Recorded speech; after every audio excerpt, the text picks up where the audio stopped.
Sinukimat tila Trinidad Local Government Unit ti Bolo Creek para iti nasapa a preparasyon da iti matutudo a panahon.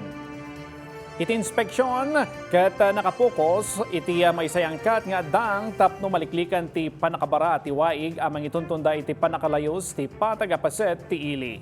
Naituding amang isayangkat da iti dredging ken clean up operations iti nasa waig. Baban iti panangidaulo ti lokal gobyerno maliklikan ti nakaro a panaglayos iti strawberry farm tunggal matutudo a panahon. Nakaro a mapapektaran dagiti manalon iti strawberry farm iti kanato nga dati layos.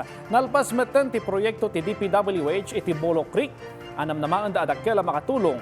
Malalukoy met dagiti umili a makipagmaymaysa iti clean up drive iti Bolo Creek tunggal lawas. Meron naman every week meron in-schedule ang mayor's office. Actually, we are encouraging our constituents na mag-schedule sila ng paglilinis.